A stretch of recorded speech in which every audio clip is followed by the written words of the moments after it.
The next topic is heat capacity. Heat capacity is a general term. There by subtopic specific heat capacity and then molar heat capacity. அப்படினு different types of பார்க்கணும். இப்போ first heading heat capacity இது more general. இந்த heat capacity இது என்ன மீன் பண்ணுறோம் அப்படின்னா we take a substance of mass m, it may be in gram or kilogram. The initial temperature of the substance is T1. I can increase the temperature from T1 to T2 by supplying heat because it is an endothermic process. The quantity of heat required for the rise of temperature from T1 to T2 for the entire mass of the substance M is Q. How much quantity of heat is required to raise the temperature of m gram or m kilogram of the substance from the initial temperature of T1 to a final temperature of T2? That quantity is called heat capacity.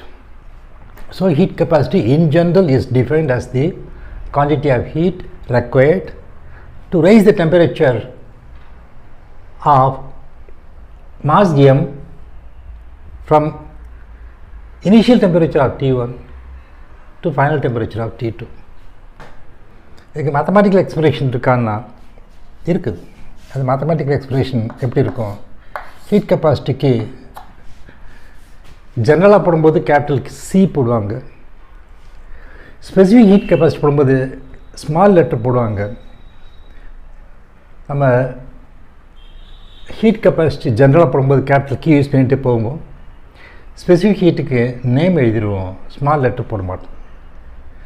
இந்த heat capacity எப்படி define பண்ணுறோம்? It is the quantity of heat. இந்த டெஃபினேஷனில் நமக்கு முக்கியமாக வேணும் heat capacity அப்படின்னா temperature rise எவ்வளவு அது வேணும், இந்த குவான்டிட்டி ஆஃப் ஹீட் எவ்வளவு அது வேணும். இந்த மாஸ் நம்ம எடுத்தது தான் நமக்கு தெரியும், பட் இந்த மாஸ் இந்த ஈக்குவேஷனில் வராது. காரணம் இந்த ஹீட் கெப்பாசிட்டி சொன்னாலே இந்த மாஸ் இஸ் நாட் ஸ்பெசிஃபைட். இவ்வளோ தான் மாஸ் எடுக்கணும், இவ்வளோ தான் மாஸ் எடுத்துருக்கணும், 1 கிராம் 2 கிராம் 3 கிராம் எடுக்கணும் அப்படிங்கிற ஒரு கண்டிஷன் கிடையாது. You can take any mass. You can take 5 grams of substance or 5 kilograms of substance இம்மெட்டீரியல். அதனால் எடுக்கும்போது எம்னு சொன்னோம், பட் ஈக்குவேஷனில் எம் வராது. ஏன்னா இந்த ஹீட் கெப்பாசிட்டி இது ஈக்குவேஷனில் does not involve the mass. The heat capacity is defined as the quantity of heat Q divided by rise in temperature T2 minus T1. T2 minus T1. இதுதான் heat கெப்பாசிட்டிக்கு ஒரு definitions. இந்த definition நம்ம மாத்திரம் அப்படின்னா T2 minus T1 பதிலாக delta T போடலாம், அவ்வளோதான். So again heat capacity of the substance is equal to Q divided by delta T, where delta T is the difference of temperature, actually final temperature minus initial temperature. இதுதான் heat கெப்பாசிட்டிங்கிற general topic. So heat capacity அப்படி சொன்னாலே இங்கே மாஸை mention பண்ண வேண்டாம், அந்த mass ஈக்குவேஷனில் வராது. You can take any mass, but we have to raise the temperature from T1 to T2 degree of the mass of M. What quantity of heat is required? That is called heat capacity. The heat capacity is defined as the quantity of heat required to raise the temperature of the given substance from initial temperature of T1 to final temperature of T2. அப்போ heat capacity என்னன்னா ஒரு substance இருக்குது, அதில் temperature T1லேருந்து T2க்கு நம்ம rice பண்ண போகிறோம், அதுக்கு நம்ம குவான்டிட்டி ஆஃப் ஹீட்டை சப்ளை பண்ணுறோம். அந்த குவான்டிட்டி ஆஃப் ஹீட்டுக்கு தான் ஹீட் கெப்பாசிட்டி பேர். So C = Q divide by T2 minus T1 போடலாம், அல்லது C = Q by delta T போடலாம்.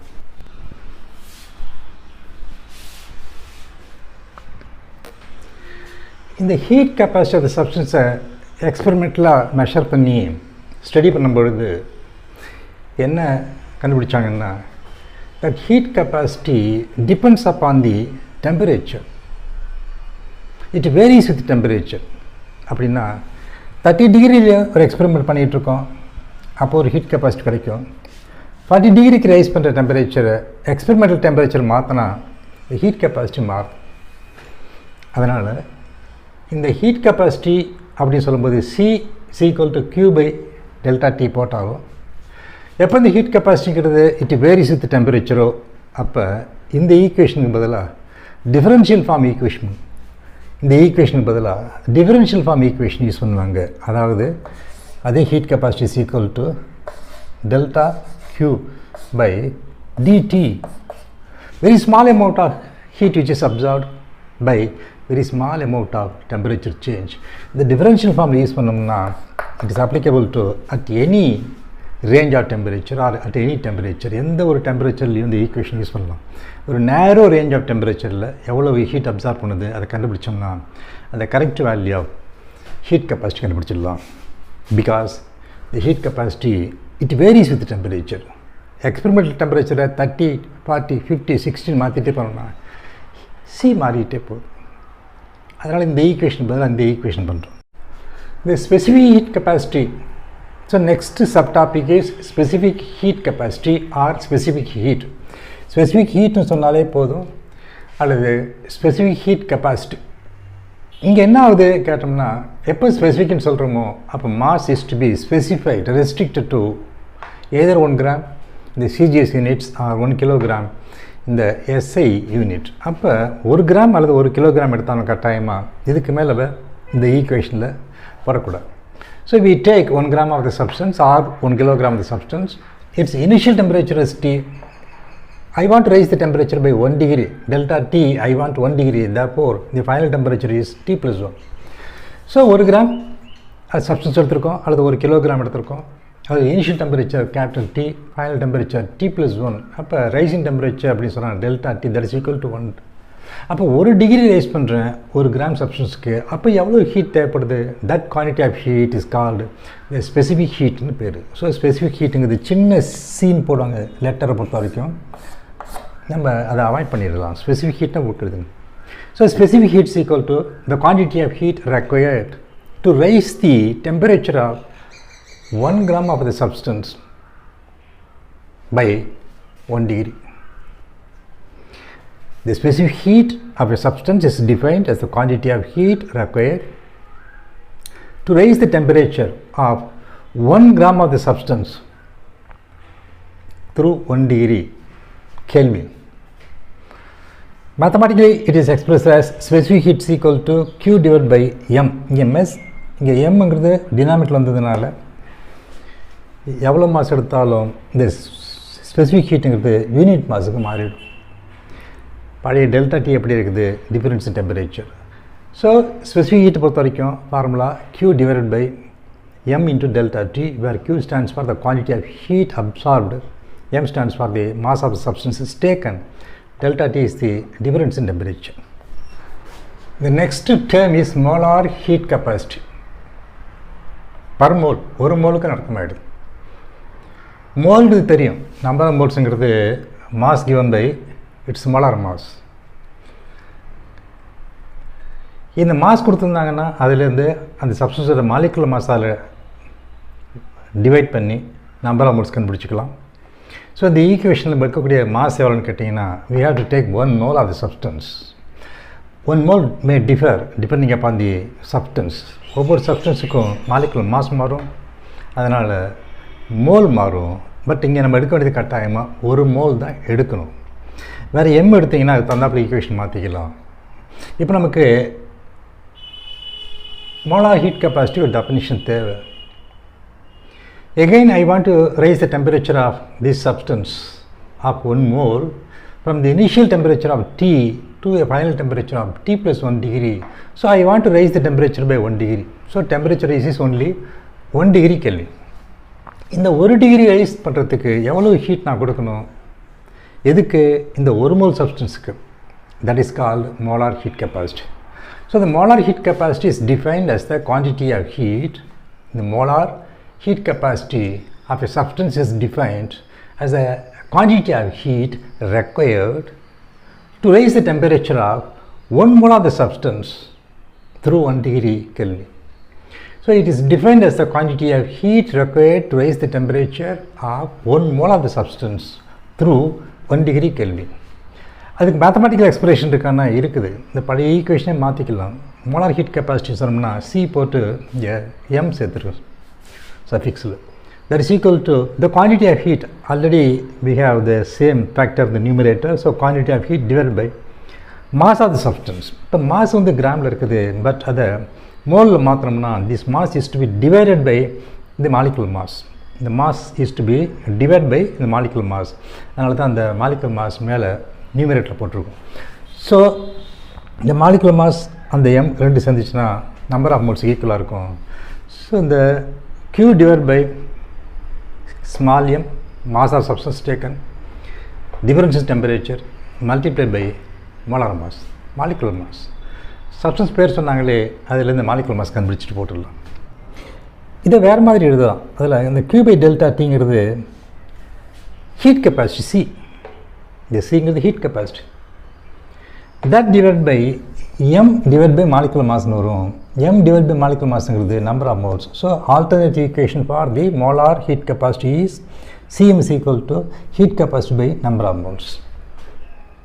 In the heat capacity definition Qங்கிற term வருது. Q is a path functions. எப்போ Q path functionோ அந்த heat capacity வரக்கூடிய மோலார் ஹீட் கெப்பாசிட்டி நமக்கு CP CV ரெண்டு இருக்குன்னு சொன்னோம். அது உண்மையிலேயே பார்த்து பொறுத்து மாறக்கூடிய ஹீட் கெப்பாசிட்டி தான். இந்த சிபிங்கிறது molar heat capacity at constant pressure. So the condition is அந்த பாத் அப்படி சொன்னாலே கான்ஸ்டன்ட் ப்ரெஷர் கண்டிஷன் ஆகிடுது. இது one path. So the process takes place in a path in which the pressure is constant or the process may take place in a different path where the volume is kept constant. ஒரு வழியில் ப்ரெஷரை constant வச்சுக்கலாம், அதுக்கு சிபின்னு பேர். இன்னொரு வழியில் volume constant வச்சுக்கலாம், அதுக்கு சிவின்னு பேர். ஏன்னா இங்கே ஸ்பெசிஃபிக்காக either at constant pressure or at constant volume ஸ்பெசிஃபிக்காக சொல்லி ஆகணும். காரணம் Q is the path function. அதில் சிபி சிவி ரெண்டுமே என்ன ஆகிடுது, இங்கே பாத் ஃபங்க்ஷன் ஆகிடுது. இந்த molar heat capacity at constant ப்ரெஷராக சிம்பிள் சிபி எப்படி டிஃபைன் பண்ணுறதுன்னா மேத்தமெட்டிக்கல் டெஃபினேஷன் இருக்குது.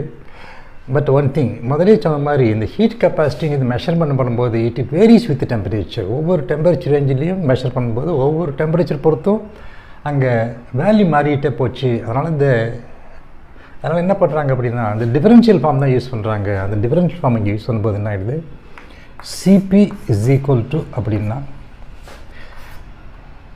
amount of heat absorbed, very small amount of heat absorbed dq divided by very small amount of temperature difference dt.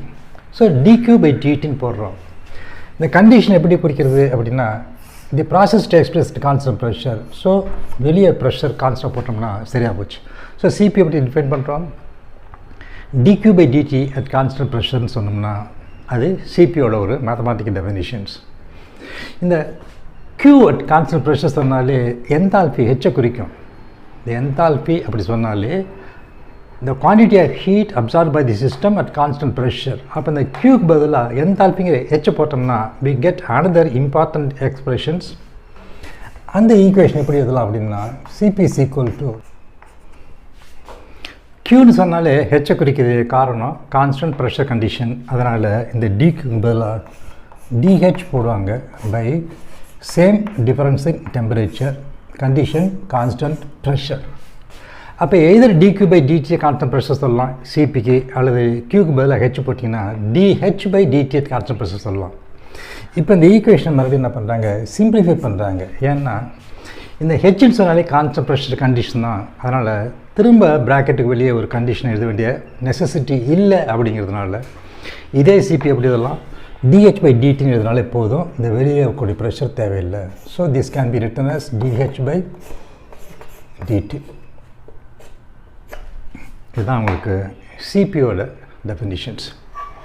இப்போ ஒரு mathematical definition இருந்தால் கூட நம்ம ஒரு சென்டென்ஸை கொடுக்கலாம்னா இந்த டிஹெச் பை டிடிங்கிறது rate of change of enthalpy with respect to temperature.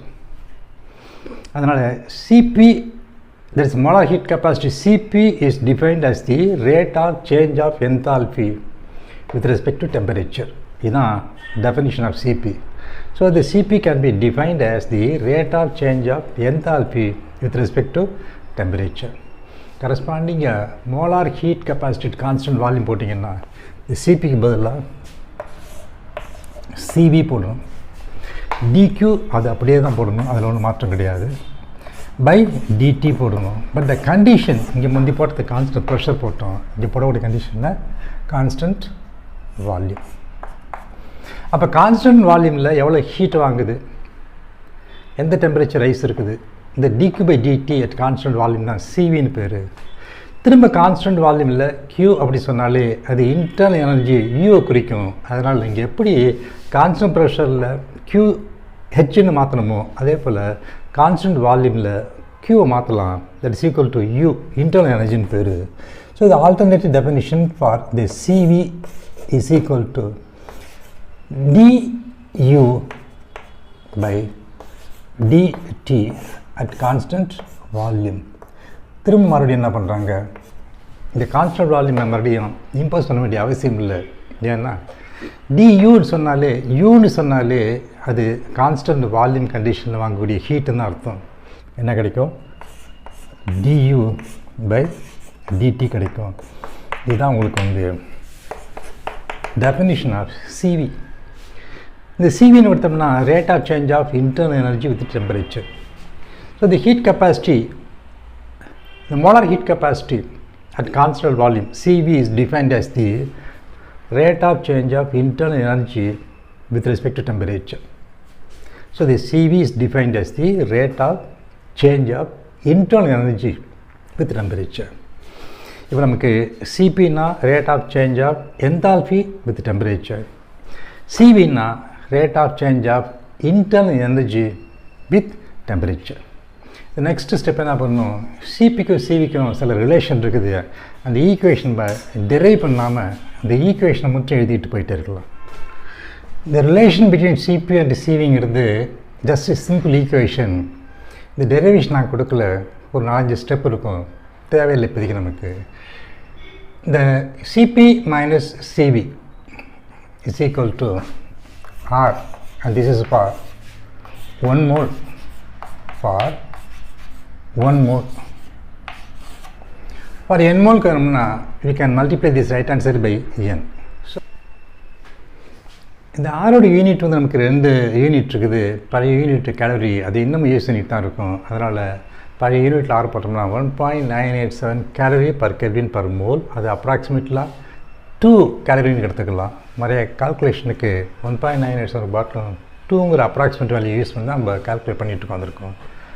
இந்த எஸ்ஐ யூனிட்டில் பார்த்தீங்கன்னா ஆறுங்கிறது 8.34 joule per kelvin per mole அப்படின்னு ஆகிடுது. இப்போ நமக்கு 2 வேல்யூ இருக்குது. 2 வேல்யூ எப்போ எது யூஸ் பண்ணுறோங்கிறது டிபெண்டிங் அப்போ அந்த நீடு.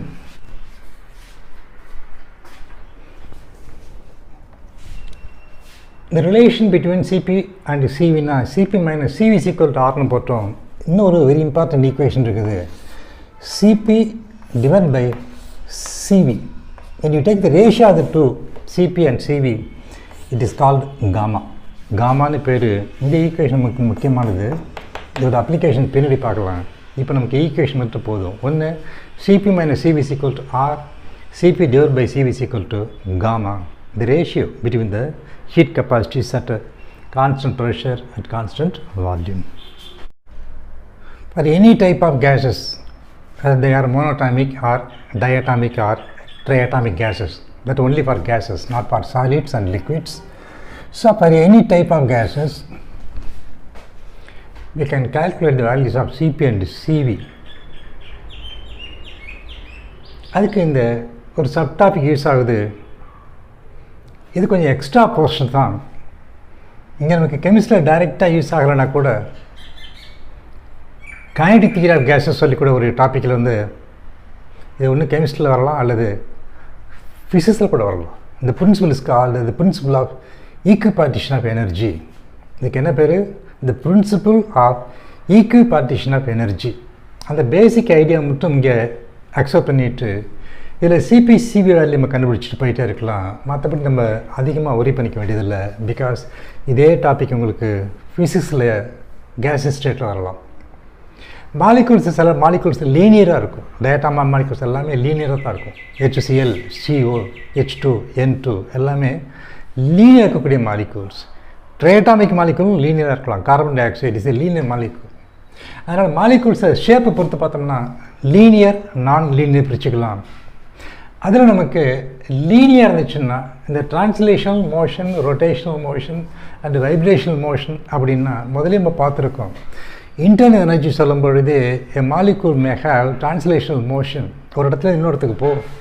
அண்ட் இந்த molecule may have a rotational motion, இந்த மாதிரி ரொட்டேட் ஆகலாம். And a molecule may have a vibrations, இந்த 2 atoms may vibrate from their equilibrium bond distance. So vibrations, translation and rotation உங்களுக்கு முதலே தெரிஞ்சது தான். நம்ம இங்கே திரும்ப அதை பார்க்க போகிறோம். ஒரு லீனியர் மாலிகூலில் எத்தனை டிரான்ஸ்லேஷனல் மோடு இருக்கலாம், எத்தனை ரொட்டேஷனல் மோடு இருக்கலாம், எத்தனை வைப்ரேஷனல் மோடு இருக்கலாம் அப்படின்னா that depends upon the number of atoms இந்த molecule called N, capital N. அதுக்கு அட்டாமிசிட்டின்னு பேர். அந்த ஃபார்முலா யூஸ் பண்ணி தான் நமக்கு வைப்ரேஷன் கண்டுபிடிக்க போகிறோம். இங்கே டிரான்ஸ்லேஷனல் மோடுங்கிறது என்னென்னா டிகிரி ஆஃப் ஃப்ரீடம்னு சொல்லுவாங்க. Degree of freedom. ஒரு வெசல் இருக்குது, ஒரு வெசலில் ஒரு மாலிகூல் இருக்குது, ஒரே ஒரு மாலிகூல் இருக்காப்புல அசீம் பண்ணிக்கும். ஹீலியம் ஆட்டம் இருக்குது, மானோட்டாமிக் கேஸ். ஒரு மாலிகூல், ஒரு கேஸ், அந்த கேஸில் ஒரே ஒரு ஆட்டம் இருக்குது ஹீலியம், அது கேஸியஸ் ஸ்டேட்டில் இருக்குது. அந்த ஹீலியம் ஆட்டம் எக்ஸ் டைரெக்ஷனில் போகுமா, ஒய் டைரெக்ஷனில் போகுமா, இசட் டைரெக்ஷனில் டிரான்ஸ்லேஷன் இருக்குமான்னா எல்லா டைரெக்ஷனும் அதுக்கு ஈக்குவல் தான். அது எந்த டைரெக்ஷனும் விடாது. எல்லா டைரெக்ஷனும் அதுக்கு ஈக்குவலாக இருக்கிறதுனால ஒரு கேஸ் மாலிகூல்ஸ், அது ஹீலியம் எக்ஸாம்பிள் போட்டாங்க போல் எந்த மாலிகூல் எடுத்தாலும் அது டயட்டாமிக்காக இருந்தாலும், ட்ரைஅட்டாமிக்காக இருந்தாலும், மோனோட்டாமிக்காக இருந்தாலும், ஃபார் எனி மாலிகூல் இந்த கேஸ் ஸ்டேட். நான் சொல்லும்போது முதல்ல ஒரு மாலிகூல் சொன்னேன், அப்படி கிடையாது. நிறைய மாலிகூல்ஸ் தான் கூட when you watch any molecule and each molecule can have 3 directions x, y and z in which they can travel. அப்போ ஒவ்வொரு மாலிகூலும் எந்த டைரெக்ஷனில் ட்ராவல் பண்ணணும்னா அதுக்கு ஒன்றும் ரெஸ்ட்ரிக்ஷனே கிடையாது. எக்ஸ் டைரெக்ஷன் தான் போகணும், ஒயில் தான் போகணும், இசட்டில் போகணும், ரெஸ்ட்ரிக்ஷன் கிடையாது. So it can travel either இந்த எக்ஸ் டைரெக்ஷன்ஸ் ஆர் இந்த ஒய் டைரெக்ஷன்ஸ் ஆர் இந்த இசட் டைரெக்ஷன்ஸ். அதோட மூடு பொறுத்து இருக்குது. இப்போ நமக்கு அது என்ன பண்ணுறாங்க, அது டிகிரி ஆஃப் ஃப்ரீடம்னு ஒரு வார்த்தை யூஸ் பண்ணுறாங்க. அந்த டிகிரி ஆஃப் ஃப்ரீடம்ங்கிறது இட் கேன் மூவ் எய்தர் இந்த எக்ஸ் டைரெக்ஷன்ஸ் ஆர் இந்த ஒய் டைரெக்ஷன்ஸ் ஆர் இந்த Z directions. So a molecule may have 3 degrees of freedom அப்படின்னு சொன்னோம்னா அந்த டிரான்ஸ்லேஷனல் மோஷனில் மொத்தம் 3 டிகிரி ஆஃப் ஃப்ரீடம் இருக்குன்னு அர்த்தம். ஸோ இந்த லீனியர் மாலிகூலுக்கு எத்தனை டிகிரிஸ் ஆஃப் மோடம் இருக்கும், 3. அதை 3 மோட்ஸ் ஆஃப் டிரான்ஸ்லேஷனல் அப்படின்னு கூட சொல்லலாம். 3 டிகிரிஸ் ஆஃப் டிரான்ஸ்லேஷனல் மோட். மொத்தம் இதில் 3 இருக்கும் நிச்சயமாக, எக்ஸு, ஒய், இசட் 3. இதில் டயட்டாமிக் மாலிகூல் அல்லது லீனியர் மாலிகூல் அப்படின்னு எடுத்தோம்னாலே எல்லா லீனியர் மாலிகூலுக்கும் 2 ரொட்டேஷன் தான் இருக்கும். ஒரு ரொட்டேஷன் வந்து இப்படி இருக்கும், இன்னொரு ரொட்டேஷன் வந்து இப்படி இருக்கும், இன்னொரு ரொட்டேஷன் எல்லாம் வந்து ஆக்சிஸ் சொல்ல முடியா, இது ரொட்டேஷனே ஆகாது. So only we have 2 type of ரொட்டேஷன்ஸ் for a linear molecule. So எனக்கு ரொட்டேஷனல் டிகிரிஸ் ஆஃப் ஃப்ரீடம்ங்கிறது 2 ஆகிடுது. அப்போ மொத்தம் 3, இதில் வந்து ஒரு 2 இருக்குது. Total number of degrees of ஃப்ரீடம்ங்கிறது 3n. Total number of degrees of ஃப்ரீடம்ங்கிறது 3 × n வரணும். அதில் இப்போ நமக்கு 3 + 2 5 போச்சு, மீதி உள்ளதெல்லாம் வைப்ரேஷனுக்கு வரணும். அப்போ வைப்ரேஷனல் மோட்ஸ்ன்னு கேட்டோம்னா 3n - 5 வரப்போகுதுங்க. 3n - 5ங்கிறது number of vibrational modes. So என்னங்கிறது number of atoms per molecule, அட்டாமிசிட்டின்னு பேர். நீங்கள் HCl எடுத்துக்கிட்டிங்கன்னா அது HCl வந்து 2 ஆட்டம் இருக்கும். அப்போ 3 × 2 6 - 5ங்கிறது ஒரு வைப்ரேஷன் இருக்கும். அப்போ HCl பொறுத்த வரைக்கும் 3 டிரான்ஸ்லேஷன், 2 ரொட்டேஷன், ஒரு வைப்ரேஷன். வைப்ரேஷன் கண்டுபிடிக்கக்கூடிய ஃபார்முலா இது. வைப்ரேஷன் நமக்கு இப்போ யூஸ் ஆகாத காரணம் நம்ம பார்க்கக்கூடிய நார்மல் டெம்பரேச்சரில் இந்த வைப்ரேஷனல் மோட்ஸுங்கிறது ஆப்சென்ட் ஆகிடும். அதனால் இந்த வைப்ரேஷன் எனர்ஜி கான்ட்ரிபியூஷன் கிடையாது. இப்போ இந்த ஜென்ரல் ஃபார்முலா அப்ளை பண்ணிக்கிறோம். இந்த லீனியர் மாலிகூல் வந்துச்சுன்னா டிரான்ஸ்லேஷன் 3, ரொட்டேஷன் 2, மீதி இருக்கக்கூடிய அத்தனையுமே வைப்ரேஷன். ஸோ 3n - 5ங்கிறது வைப்ரேஷனல் மோட்ஸ்ன்னு பேர். நான் லீனியர் இருந்தாலும் பண்ணணும், இதே டிரான்ஸ்லேஷன் 3 எக்ஸ் டைரெக்ஷனில் போகலாம், ஒய் டைரெக்ஷனில் போகலாம், பிரச்சனை கிடையாது. பட் ரொட்டேஷன் பொறுத்த வரைக்கும் 3 எப்போ ரொட்டேஷன் அதிகமாக போச்சோ அங்கே வைப்ரேஷன் குறைஞ்சி போடும். அப்போ என்ன ஆகிடுது, 3n மைனஸ் 6ன்னு ஃபார்முலா ஆகிடுது. ஸோ இந்த ஃபார்முலா வச்சுக்கிட்டு நம்ம என்ன பண்ணலாம், எந்த ஒரு மாலிகுலுக்கும் total number of translational modes, total number of rotational modes கண்டுபிடிக்கலாம். ட்ரான்ஸ்லேஷன் மோடில் வித்தியாசம் வராது எந்த மாலிகுலுக்கும், ரொட்டேஷனல் மோடு மட்டும் வித்தியாசம் வரும். காரணம் லீனியர் இருந்துச்சுன்னா 2 ரொட்டேஷனல் மோடு தான் உண்டு, நான் லீனியர் இருந்துச்சுன்னா 3 ரொட்டேஷனல் மோடு. இப்போ நம்ம இதை பேஸ் பண்ணி CV and CP of a diatomic molecule and a monatomic molecule ரெண்டையும் போட்டு பார்க்கலாம். இன்டர்னல் எனர்ஜியில் ஒரு point, the internal energy is made up of the total energy possessed by all the molecules present in the system அப்படின்னு பார்த்துருக்கோம். அங்கேயே the internal energy is made up of several factors, translational energy, rotational energy, vibration energy, electronic excitations and interaction எனர்ஜின்னு பார்த்துருக்கோம். இங்கே நமக்கு எல்லா energy type வேண்டியதில்லை, நமக்கு translational and rotation தான் போதும், வைப்ரேஷன் கூட தேவையில்லை. காரணம் நார்மல் டெம்பரேச்சரில் இந்த மாதிரி மாலிகூல்ஸ்க்கு வைப்ரேஷன்லாம் ஆப்சென்ட். பர்டிகுலர்லி மோனோடாமிக் கேஸ் தான் வைப்ரேஷன் இருக்காது, டயட்டாமிக் டயட்டாமிக்கில் இருக்கும், பட் அதுவும் நார்மல் டெம்பரேச்சரில் அந்த வைப்ரேஷன் ஆப்சென்ட். அதனால் இந்த டயட்டாமிக் அல்லது மோனோடாமிக் கேஸ் பொறுத்த வரைக்கும் அந்த இன்டர்னல் எனர்ஜிக்கு நமக்கு என்னென்ன ஃபேக்டர்ஸ் கான்ட்ரிபியூட் பண்ணுன்னு பார்த்தோம்னா only translation and rotational mode தான் கான்ட்ரிபியூட் பண்ணணும். நமக்கு ஒவ்வொரு degree of freedom, translational mode இருக்குன்னு பார்த்துருக்கோம், ரொட்டேஷனல் 2 இருக்குன்னு பார்த்தோம். ஒவ்வொரு டிகிரி ஆஃப் ஃப்ரீடமும் each mode of freedom will contribute a definite amount to the total energy of the systems.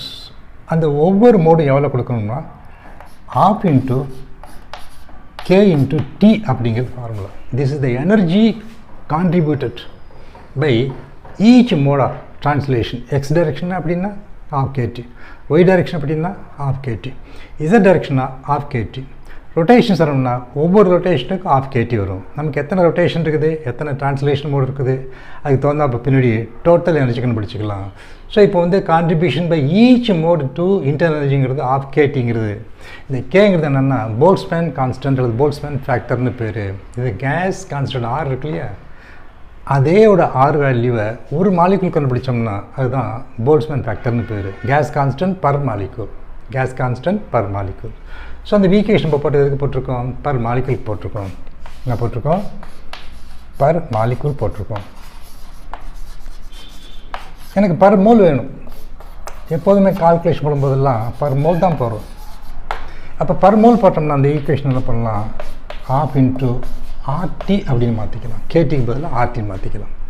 அப்போ கான்ட்ரிபியூஷன் பை ஈச் மோடு சொன்னோம்னா ½ கேட்டிங்கிறது பர் மாலிகுலாக இருந்துச்சுன்னா ½ into RT போட்டோம்னா பர் மோல் ஆகிடுது. இப்போ நமக்கு எத்தனை மோடு இருக்குதுன்னு பார்த்தோம்னா அதுக்கு தகுந்தாப்பில் இந்த கான்ட்ரிபியூஷனை சேர்த்துக்கிட்டோம். இங்கே கேஸ் கான்ஸ்டன்ட் R வந்துடுது. இப்போ நமக்கு ஹீலியத்தை எடுத்துக்கும். ஹீலியத்தை எடுத்துக்கிட்டு நமக்கு இந்த ஃபார்முலா அப்ளை பண்ணி பார்க்க போகிறோம். ஹீலியத்துக்கு வந்து மோனோடாமிக் கேஸுங்கிறதுனால it has no rotational motion and it has no vibrational motions. Rotation கிடையாது, வைப்ரேஷன் கிடையாது, ட்ரான்ஸ்லேஷன் மட்டும்தான் இருக்குது. அப்படின்னா அங்கே எவ்வளோ ட்ரான்ஸ்லேஷனல் மோடு இருக்கும், 3 மோடு இருக்குது. அப்போ ஒரு மோடுக்கு ½ RT இருந்துச்சுன்னா 3 மோடுக்கு 3 டிகிரிஸ் ஆஃப் ஃப்ரீடம்க்கு எவ்வளோ இருக்குன்னா 3 into ½ into RT வந்துச்சுன்னா that is the internal energy of the helium கேஸ்னு பேர். So internal energy of the helium gas கண்டுபிடிக்கணும் அப்படின்னா என்ன பண்ணணும், ஒரு மோடுக்கு எவ்வளவு எனர்ஜின்னு பார்த்து அதை 3ஆவது பெருக்கிக்கணும். ஏன்னா அங்கே ட்ரான்ஸ்லேஷனல் மோடு 3 இருக்குது. இப்போ அந்த ஹீலியத்துக்கு அப்ளை பண்ணி பார்த்தோம்னா internal energy for helium is equal to மொத்தம் 3 ட்ரான்ஸ்லேஷன் இருக்குது வைப்ரேஷனில். அப்போ என்ன ஆகிடுது 3 into ½ into RT ஆகிடுது. அது என்ன ஆகிடுது 3/2 RT ஆகிடும். இது இன்டர்னல் எனர்ஜி. எப்போ இன்டர்னல் எனர்ஜி கண்டுபிடிச்சிட்டோமோ அதுக்கு அடுத்ததாக CV கண்டுபிடிக்கலாம். இன்டர்னல் எனர்ஜிலேருந்து CV தான் கண்டுபிடிக்க முடியும். CVங்கிறது என்னென்னா இன்டர்னல் எனர்ஜி டிவைட் பை டெம்பரேச்சர்னு பேர். So CV is equal to U by T which is equal to 3/2 RT divided by T which is equal to TT cancelled 3/2 R வரும்.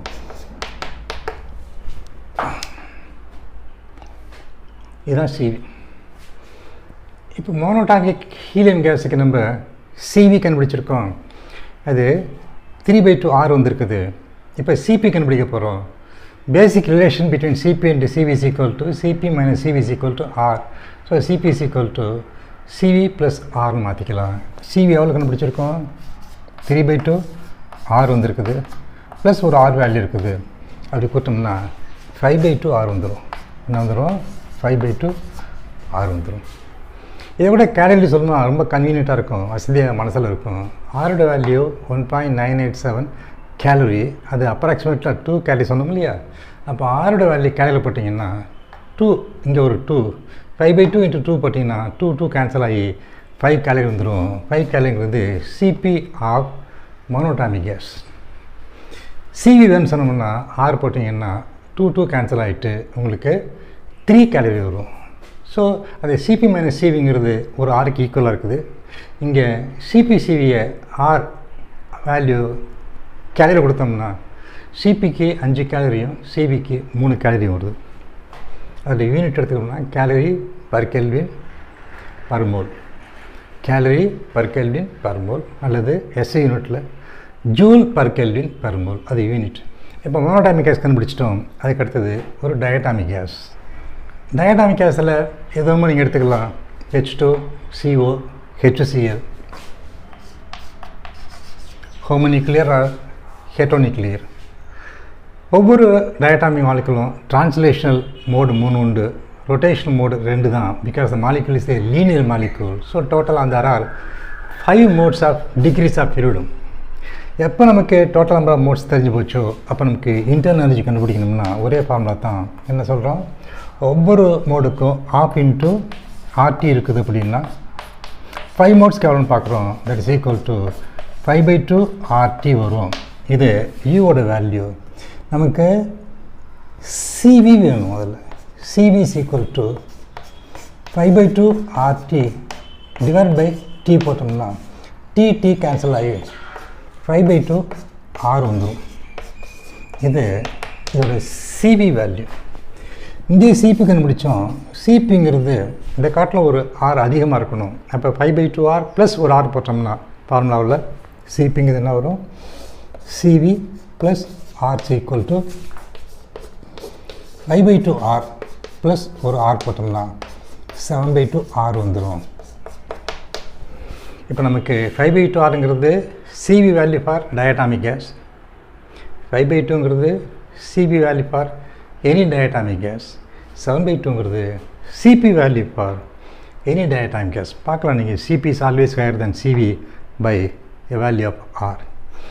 So this is a method of calculation of the Cp and Cv for monatomic and diatomic gases. The next some important equations are there. Adiabatic condition நமக்கு சில relation இருக்குது, அதுக்குள்ளே equation மட்டும் எழுதிக்குவோம். அதை apply பண்ணுறது பின்னாடி பார்த்துக்குவோம். Some important formula for the adiabatic expansion of ideal gas. இந்த கேஸ் ஐடியலாக இருக்கணும், adiabatic condition எக்ஸ்பான்ஷன் ஆகுது. அப்போ initial pressure, final pressure, initial volume, final volume, work done under adiabatic condition, எல்லாத்துக்கும் நமக்கு ஈக்குவேஷன் இருக்குது. அந்த ஈக்குவேஷனோட ஒரு ஃபார்ம் கொடுக்குறோம். இதோட அப்ளிகேஷன் பின்னாடி பார்த்துக்கலாம். First equation PV⁴ is a constant. இது ஈக்குவேஷன் 1. PV⁴ காமாங்கிறது Cp minus Cv is equal to காமாங்கிறது coefficient, ratio between the values of Cp and Cv. இந்த ரெண்டாவது ஈக்குவேஷன் வந்து டெம்பரேச்சருக்கும் ப்ரெஷருக்கும் உள்ள relations. T into P⁴ divided by gamma is a constant. மூணாவது ஈக்குவேஷன் டெம்பரேச்சருக்கும் வால்யூமுக்கும் உள்ள relation T into V⁴ is a constant. நாலாவது ஈக்குவேஷன் அடிபேட்டிக் ஒர்க். அடிபேட்டிக் கண்டிஷனில் ஒரு ஐடியல் கேஸ் எக்ஸ்பேண்ட் ஆச்சு அல்லது கம்ப்ரெஸ் ஆச்சுன்னா அதுக்கு ஈக்குவேஷன் இருக்குது ஒர்க்கை கண்டுபிடிக்கிறதுக்கு. Work adiabatic is equal to n number of moles into R gas constant into final temperature minus initial temperature divided by gamma-1. காமாங்கிறது Cp divided by Cv. இது ஒர்க்கை கண்டுபிடிக்கக்கூடிய ஈக்குவேஷன்ஸ். Condition adiabatic case, ideal gas. இதில் T2 அதிகமாக இருக்குது, T1 காட்டணும் அப்படின்னாலே இந்த W அடிபேட்டிக் என்ன ஆகிடும்? பாசிட்டிவ் ஆகிடும். எப்போ பாசிட்டிவ் ஆகிடுதோ அப்போ work is done on the சிஸ்டம்னு ஆகிடும். எப்போ work is done on the சிஸ்டமோ அப்போ என்ன இது அந்த temperature of the gas increases. So during the adiabatic compression the temperature of the system of the gas இன்க்ரீசஸ்ன்னு காட்டுது இது. On the other hand this is most important. இதை காட்டிலும் நமக்கு இதுதான் முக்கியம். கம்ப்ரஸ் பண்ணுறதை காட்டிலும் எக்ஸ்பான்ஷன் முக்கியமாகுது. அதே அடியபேட்டிக் கண்டிஷனில் அந்த கேஸ் எக்ஸ்பான்ஷன் ஆச்சுன்னா தென் T2 will be less than T1 and therefore W adiabatic will be negative வருது. எப்போ நெகட்டிவ் வருதோ W then work is done by the systems. எப்போ adiabatic கண்டிஷனில் அந்த சிஸ்டம் ஒர்க் பண்ணுதோ அதோட டெம்பரேச்சர் குறையுது. that is called cooling effect. So for an ideal gas, adiabatic compression increases the temperature. For the same ideal gas, adiabatic expansion decreases the temperature. Cooling effect is produced. This principle is used in the cooling of gas during the process of liquefaction.